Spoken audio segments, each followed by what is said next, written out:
Ladies and gentlemen, Good evening. Are you ready? Okay, here we go.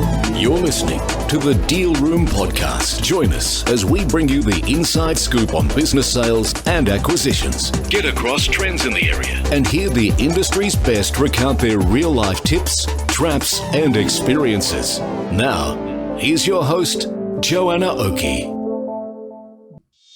Hi, it's Joanna Oakey here and welcome back to the Deal Room Podcast, a podcast proudly brought to you by our commercial legal practice, Aspect Legal. Now, today we have back a guest that we've had on the show before, Craig West from Succession Plus. Now, if you're interested in hearing my first discussion with Craig, just head over to our website at www.thedealroompodcast.com and there you will find a previous episode that we recorded with Craig where we talked all about the concepts of business succession and exit planning and all of the issues that are involved when businesses are not properly prepared going into a sale. And today we are talking with Craig all about employee share plans, the history of them, how they're used these days, why they're not used in Australia as often as they are used overseas, the benefits they can bring, and really importantly to this area of business sales and acquisitions, how they can be used to bridge the reluctance from baby boomers to sell their business when they have this issue of passing over something that has been part of their identity to new buyers. It also can save some of these problems for business owners of who to sell to and how to get the best deal at exit. So this employee share plan discussion is really, I think, quite interesting and relevant to the whole topic of business sales and acquisitions. So buckle in and enjoy the ride. Let's talk to Craig. ladies and gentlemen, Good evening. Are you ready? Okay, here we go.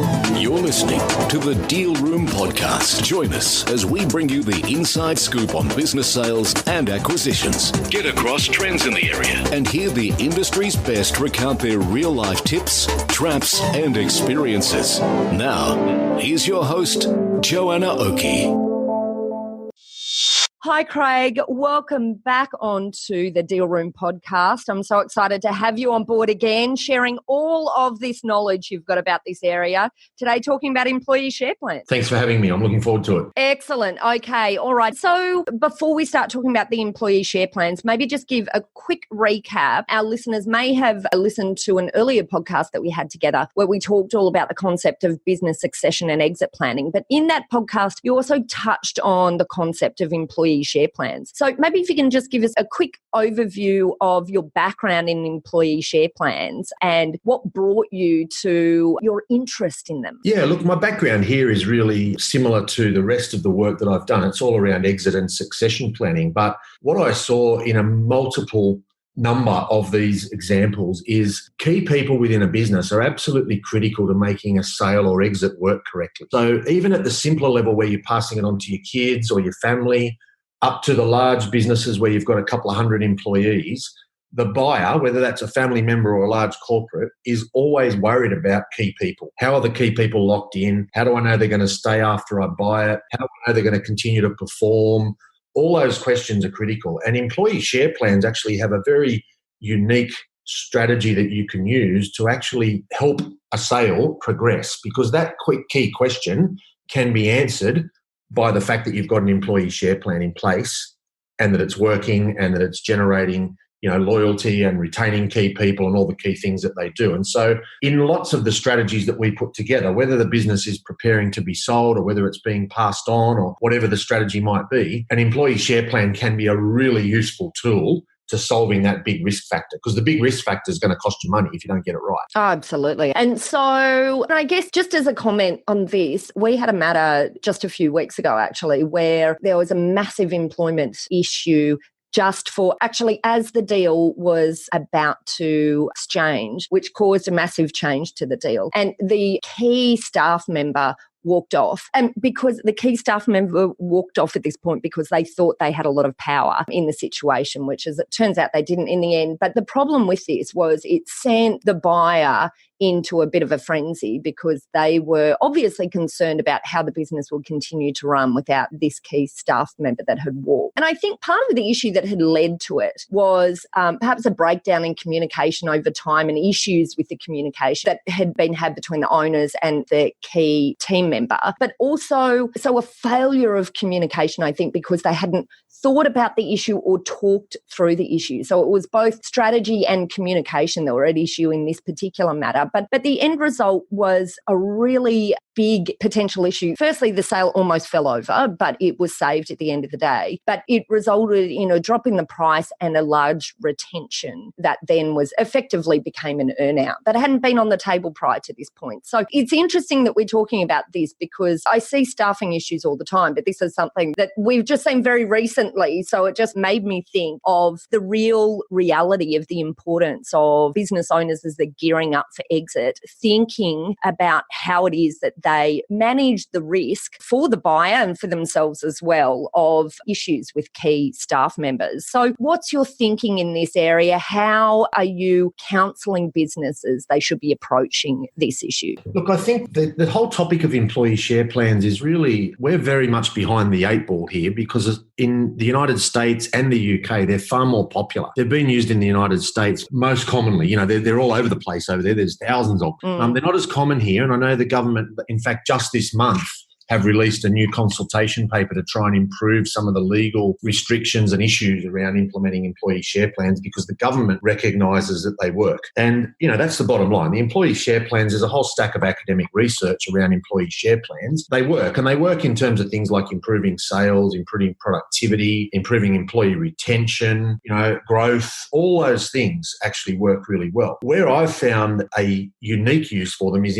in succession and exit planning in two specific areas. One, I've got clients who are actually selling the business to their employees using an employee share plan. So it's actually an exit strategy on its own. Wow, okay. And that works really well because you're gradually selling the business over time. You're selling it to a buyer who's already got a vested interest in helping you manage it and run it because they've already got some equity. They're just going to gradually increase their equity and you're going to gradually decrease yours over time. And so there's a very smooth transition, and a lot of the issues that you have when you sell externally don't arise because you're selling internally, if you like. The other strategy is just to lock in and retain and motivate key people because that's always going to be a big issue. If you think about, any business, there's very few businesses around that haven't got key people. And where you've got key people, they're going to be a big concern for the buyer. The buyer's going to want to know, who are your key people? How long have they been here? How likely are they to stay? How are they rewarded? How is all that structured? And an employee share plan can answer all of those questions quite successfully. So what we generally do is set up an employee share plan. We invite our key people to join it. We design a funding mechanism. Now, that can be as simple as employees sometimes buy into these plans. But often when you think about generally in most firms, you're going to have a group of key employees who may not necessarily have the money to buy in. They might not be able to write out a check for 10% of your business. But there's a way to do that using a profit share type plan. There are banks, we use Macquarie Bank normally. There are banks that will lend to allow an employee share plan to buy into the business. And you can use it as a self-funding sort of profit share style model where the employee doesn't have to write a check, but the whole thing works gradually over time for the employees to just gradually buy away at the equity. Now, sometimes the plans are locked in at maybe 20, 30%. So a group of 5 or 6 key employees might end up owning 30% of the company, and the other 70% you go and sell it to an external buyer or even passing it on to a family member. Now we're seeing family businesses where maybe the next generation doesn't want to run the business. They're not skilled or haven't got the experience or qualifications to run it, but they want to be involved in it. And so putting an employee share plan in place can actually be quite helpful because you know that those people have now got the same incentive as the family that owns it to make sure the business is successful and profitable. A number of different ways we can use them. The other thing that's really interesting and important is there's a big trend now with business owners looking to get cash out before they retire. Whether that's to pay off debt, whether it's to put more money into super or to buy a property they're going to go and live in once they retire, it doesn't really matter. There's a lot of people looking at ways to get cash out of the business before they retire. And an employee share plan is actually quite a smart way to do that. It can be quite tax effective if it's structured properly. And there are specific tax concessions for employee share plans that the government set up on purpose to encourage them. If you use them properly, the way that they're intended, it can actually be a benefit for your employees to give them some tax benefit about buying into the company, but it can also be a benefit to the owner who's looking at a strategy to get some cash out before retirement. And so in this cash out prior to retirement option, obviously then you must be looking at, well, either the employees are going to be coughing up cash in that example, or it's funded. Is that financed? Is that right? Yeah, that's right. And there's sort of 3 or 4 different models that you can use in terms of funding the employee share plan. From the very simple, profit share type plan, where I've got a few clients who've got a simple model that says, well, last year we made $500,000 profit. If we make more than that going forward, we'll share a percentage of the amount over 500 with our employees for the employee share plan. And that works quite well because now the employees have got a vested interest in growing the profit, but they also get a benefit from growing the profit because that's the money that's used to buy them their shares. Everyone wins. It's got to be designed as a win-win. If you can do that, that works quite successfully. And sometimes the issue with that is that that's a slow burn, if you like. That can take several years, 7 to 10 years to actually happen if you're in a hurry. And that's one of the reasons I say to people, start this early, not late. But if you want to speed things up, you can always get some debt funding. There's banks around that'll lend to these types of structures as long as they're set up properly. And that'll just accelerate the process. So the employees might use some debt to buy the equity. They would generally sign an agreement that says that, they won't take out any dividends, for example, until the bank's repaid or refunded. That can often work well as well. And finally, there is the option for employees. There's actually tax concessions for employees to do things like salary sacrifice. Employees can draw down on their home loan or write a cheque from their own savings to buy shares as well. So there's a number of different combinations. What we find generally is people use a few of those different methods to fund it. It's a matter of just working out what's the most suitable in terms of the business we're dealing with. And so what are some objections that you hear in relation to this? Because, one issue I see is that quite often employees don't necessarily value shares in the business to the same extent that they value cold, hard cash. So obviously in this process is the need to find the right staff members who will align with this and that this strategy will motivate as opposed to demotivate. Yeah, and I think the thing that's really important around that is the education piece. It's not, and again, this comes back to timing. If you've got plenty of time and you can do this gradually, you can actually educate employees. So when we implement an employee share plan, we also use a process called ownership mindset, which actually helps employees to think and act like business owners. Now, that doesn't happen automatically. There's got to be a lot of training and education around that. And that process itself is actually quite useful in and of itself with businesses. But it's about getting employees to understand what we're doing here and why we're doing it and how it might work. Very rarely do employees not see the opportunity. The funding's always a question, and we've got to make sure that works. The control issue is always a concern from the business owner. If I sell 30% of my business to my employees, does that mean they're going to turn up and tell me what to do? And of course it doesn't. It doesn't need to mean that at all. You can structure them so that's not the case. But those are the sort of concerns that often come up with business owners and employees. But again, I think most of that, in fact, all of that can be managed as long as it's educated and trained and reinforced throughout the place so that everyone understands what you're doing and why. And it needs to have a win-win approach. This is not a scheme where you can, use it to rip off your employees to make more money, or the owner can use it to fund their retirement. Bad luck for the employees. If you've got that approach, it'll never work. But where you've got a win-win and people are working collaboratively together to make this happen, then I think it can work really well. Absolutely. And so what sort of examples have you seen of this used really well? Yeah, so I do some work with an environmental consultancy business up in Newcastle. There's actually a case study that talks about them on our website with a video of some of the staff. Now, that's been implemented over the last sort of 3 years. Did the ownership mindset training first, and we sort of implemented some of the key learnings around that to make sure employees were on board and understood how it worked. We then implemented an employee share plan. That's worked quite well. The company's had some significant success financially as a result of that. And look, it's not all because of the employee share plan, obviously. This is a company with 130 odd staff. They're very smart. They've been around for many, many years. They've got a fantastic reputation. They do great work. So, it's not all about the employee share plan. This is not a magic pill that you take, but it certainly has impacted on their performance. The other thing that's impacted that you can clearly see is that employees are just generally more engaged. They now own a part of the business. They're more interested. they're more likely to come up with ideas and, new ways of doing things and improve processes because they've got a vested interest in making that work. They realistically have the opportunity to make more money because the business has improved. And, we've paid a couple of dividends since we put the employee share plan in. That goes over really well with employees because it's almost like an unexpected bonus based on a bonus that's real and it's funded because it's based on improvement in performance. So the owner, the founder, is actually very happy that that's all going ahead. When she declares a dividend and the board pays a dividend, the founder gets her share of the dividend and the employees get their share of the dividend, and that is really a win-win. And everybody's happy. No one's going to complain about receiving a dividend, and it's based on performance and hard work and improvement, and that's a win-win. It also therefore means, as a sideline, the company's more valuable, for two reasons. A, the company's making more money and paying dividends, and therefore that makes it more valuable of itself. But it's also more valuable because the risks decreased. The key risk in that business, like a lot of others, is key people. There's some key people there who are very well known in the industry. They're experts in their field. And if they left that business, the business would suffer.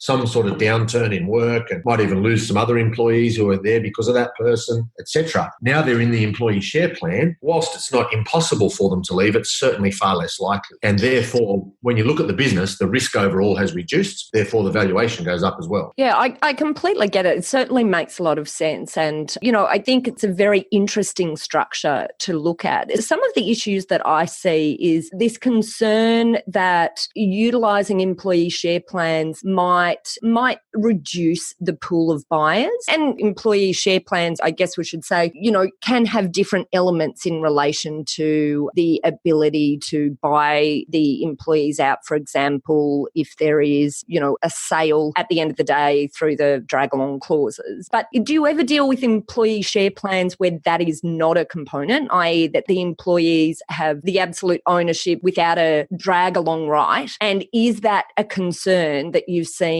for reducing the pool of buyers coming in? Should the buyers coming in not be comfortable with not holding 100%? Yeah, look, generally speaking, we put a drag-along clause as well, just in case the buyer does come along and say, no, look, I don't want to have an employee share plan for whatever reason. I've actually sold 4 or 5 of these businesses with employee share plans in there. In all cases, the buyer kept the employee share plan because that it works and they can see the history of it. In some cases, you might have an example where maybe a listed company is the buyer. They probably already have their own employee share plan. So maybe they roll your employees out of your plan into their plan. That can still work. But I have had a couple of examples where, the key employees were even informed, early on, look, I'm 60 years old. You all know that. I'm going to retire in 5 years. The logical thing to do is sell the company. You guys own 20% between you. Let's all work together to sell the company and you'll get paid out your 20%. That can create some really interesting synergies because obviously, normally, it's top secret. We don't tell anyone that we're selling the company. We don't have any employees helping us. And suddenly you've got 10 people working on preparing the company for sale rather than one. It makes a very big difference. It's an unusual approach, but it's very different. I completely agree with you there. It's interesting. I mean, the majority of businesses we deal with will have the fact that they're on the market confidential until the transaction has completed or close there too. But I've seen in a couple of really, really successful transactions, some of the most successful transactions I've seen, they've adopted the approach that you're talking about, not necessarily from an employee share plan perspective, but just from the communication and bringing the team members, staff along with them, not necessarily all of the staff, but at least key staff that can make a particular impact on the business towards sale. But in some of these instances, I've seen profit share and success type arrangements built into remuneration for the staff members. So what's your thoughts on the difference between an employee share plan versus, I guess, these profit or success metrics that are built as a contractual right or part of their employment incentive arrangements rather than, a more organised employee share plan arrangement? Yeah, so there's 2 key things I think to put into perspective there. The first one is that most bonus schemes or incentive schemes don't work. And the research is quite clear on this. They don't work because people change the rules halfway through. Employees don't understand what they have to do to actually achieve the KPIs that have been set. If you go to most businesses and just say to a general group of employees, okay, we're going to improve the profitability by 5%, that doesn't mean anything. They don't know what that means. They don't know how they do that. They don't know what they actually have to do in their day-to-day role to make that happen. And there's a big disconnect in most bonus schemes between what they do day to day and the outcome that you're looking for. They're not often matched to employee behaviour. The second thing that kills them is they're often discretionary. I actually met a guy not long ago who said to me, I asked him about his incentive plan. He said, yeah, we've got an incentive plan. I said, explain to me how it works. And he said, well, at the end of the year, I sit down and work out what I can afford. At Christmas, I work out, okay, there's $100,000. I've got 60 employees. I put all their names on a pad and I write down numbers next to them till it adds up to 100,000. I just went, wow, what a mess. That's just completely discretionary. So the guys that he plays golf with and has a beer with on a Friday got more money than, the lady that works in the back office doing all the invoicing, even though she works really late at the end of the month because that's vital to the business. I mean, it just doesn't make any sense. The other key difference between incentive and profit share plans and a structured employee share plan is it's about equity. And ultimately, when you're building up a business or when you're looking to sell or exit or retire, the equity is actually really important. And so the difference between profit and equity is two key things. One, we're now worried about expenses and we're now thinking about longer term strategy. Equity by definition is going to be longer term. And so we've now got employees thinking about what does the business look like in 5 to 10 years? I think one of the key things, and I talk to this all the time, Warren Buffett was asked a couple of years ago what the big difference is between himself and his investing and the average American investor, because he outperforms most of them by a long, long way. And his answer was quite simple, time frame. His average holding period for stocks is more than 20 years. And the average American's holding period for stocks is about 6 months. And his view is, that's the reason he's more successful. That's the number one reason he's better at investing than most Americans. Now, I would imagine Australia is exactly the same. And I'd imagine small business and SMEs are exactly the same as well. We're so caught up in the short term thinking. You can look at the news cycles. Listed companies do this as well. They're caught up in the news cycle. They've got to announce something this quarter, otherwise their share price gets hit. When in fact, investors shouldn't care what their share price is this quarter. You should care what it is in 2029. Not 2019. It doesn't really matter unless you're some sort of trader. And that's the point that Buffett makes. Why would you be when you could actually hold them for a long time? And that's why equity and employee share plans work so well, because you can start to educate and get people to think long term. You will ultimately get better exit, better results, better valuation than if you're thinking short term. Yeah, I think you're making some really good points there. And in relation to bonus incentive plans, I think can work if they're given the strategic approach, I guess, that you're talking about in the employee share plan area. But I guess the reason why the employee share plan will more often deliver that outcome is because the process itself requires a lot of thought and really thinking through what are those metrics in relation to how does someone get shares, what gives them the right to shares, how is this all going to work? I guess it's part of that because it's a more rigorous process. It really then has the side effect of requiring that the business owners devote more time and attention to thinking it through. So I do think that might be an element as well. Yeah, definitely part of it. So we've talked a lot about where it might fit. Just to make sure we've got a good rounded out view of this area, just really quickly, is there just some alarm bells that might ring for you for certain businesses where you go, you know what, that's actually not a particularly good fit for this approach? And I guess, businesses that have lots of highs and lows, maybe one of those, but what's your thoughts on who it may not be right for? Yeah, where it particularly can't work well is where you're in a hurry. So if you've got a distressed sale or someone that's seriously ill, for example, an employee share plan just takes too long to work. You just can't do it. It's not going to work quickly. They're a long-term plan. They can be accelerated through debt funding, as I said before, but even then, you're talking years. You're not talking 3 to 6 months, which is, unfortunately, sometimes some businesses have got to exit in a short time frame. It doesn't work particularly well there. It can't work where you've got the business operating in a discretionary trust, because there are no shares. There's no proportionate. You can't sell 20% because it's all discretionary. So you have to restructure to make that work. The other thing that, and I had an example, I went and saw a guy in Western Sydney who said, I want your help. I've got a problem with staff turnover and I really think an employee share plan might be the solution. I said, yeah, well, look, here's the research and it can work. And halfway through the meeting, he screams out at the top of his voice for someone to get him a bloody coffee. And I thought, wow, That's probably not going to be solved by an employee share plan. Yeah. You're clearly just an asshole. There's some other things going on there. Yeah, got it. Yeah. So there are some situations where, from a HR perspective, and even things like employment contracts and so on, sometimes we need to go in and clean those up and sort them out before we go down the road of an employee share plan. But generally speaking, we've put them in very small businesses. I've put them in a couple of clients where they're looking to retain one person. So a lot of people think these are only for large companies. That's not true. We've used them quite effectively in quite small businesses. We've used them across all sorts of different industries. The short summary is anywhere where you've got key people that you want to retain and motivate, an employee share plan can work. And it can also therefore help your exit strategy. I also think the one thing to add in there is business stability. I think it can be quite difficult if employees don't trust the stability of the business because, this is about equity in the business itself. So there has to be this buy-in of the staff into the business as well, which obviously is part of the point to get the buy-in, but it's also about having the right people on board. And maybe in some ways it can help business owners to assess whether or not they have the right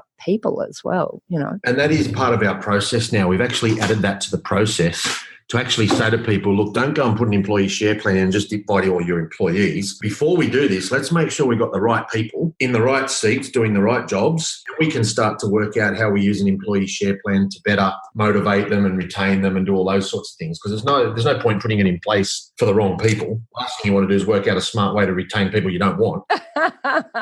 Absolutely. And I guess that's a good point. It's about the point that you can also be selective. So it doesn't have to be across the board. Correct. Well, look, Craig, thank you so much. That's been a really good discussion today. So, look, if our listeners would like to make contact with you, and I hear you may have just written a book in this area as well. So if they want to grab that book, how do they go about making contact with you? Yeah, I've literally just this month published a new book on employee share plans. I'm happy to send it out to people if they want a copy of it to have a look at it. The easiest way is just to flick me an email. It's cwest@successionplus.com.au. Excellent. Well, thank you so much, Craig. That's really been extremely informative and I think our listeners will love it. No problem. Pleasure. Thanks for having me. Brilliant. Well, that's it for my discussion with Craig West, all about employee share plans. Just as a quick recap, in this episode, we obviously talked about employee share plans, which should be obvious unless you've skipped right through to the end here. But we talked in particular about the benefits, alternatives to employee share plans and why maybe employee share plans may, in some instances, be better than some of those alternatives. We also talked about that really interesting area of how employee share plans might actually play a role in exit. And I think it's a really interesting thing for advisors out there to ponder, particularly many of our accountants who have businesses that might be heading for exit in the next 5 to 10 years. So, of course, we talked about implementation and we also talked about whom they may not be right for. Well, I hope you got a lot out of today's episode. I certainly thought it was a very interesting discussion. I think employee share plans are just a really interesting topic for us as advisors to be thinking about. Now, look, if you'd like more information about this topic, then just head over to our website at www.thedealroompodcast.com, where you'll be able to see more information about this episode and link straight through to Craig West if you'd like a copy of one of his books or talk to him in more detail. At that website, you will also find details of how to contact our lawyers at Aspect Legal if you or your clients would like to discuss any legal aspects of employee share plans or any legal aspects of business sales or acquisitions. We've got a number of great services that help businesses prepare for sales or acquisitions and also to deal with a transaction once it's in train. We work with clients both big and small and have different types of services depending on size and complexity. So don't hesitate to book an appointment if you want to find out how we can assist. Well, that's it. If you enjoyed what you heard today, then I would absolutely love it if you could pop over to your favorite podcast player and hit subscribe first if you haven't already, already. And secondly, leave us a review. Tell us what you liked about this episode, if you did like it, or what you like about the Deal Room podcast as a whole. Thanks again for listening in. You have been listening to Joanna Oakey and the Deal Room podcast, proudly brought to you by our commercial legal practice, Aspect Legal. See you next time.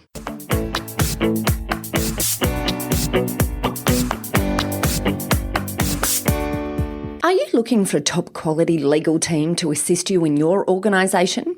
Aspect Legal is an innovative commercial legal practice that specialises in providing fast and professional services for their clients. If you'd like to chat about how we might be able to assist you, simply head over to our website at aspectlegal.com.au to book in a time for a free discussion with one of our lawyers. Ladies and gentlemen. That will conclude this evening's entertainment. Thanks for listening to the Deal Room podcast. To find out more about this episode and other episodes in the series, check out the show notes or head over to our website at thedealroompodcast.com.au.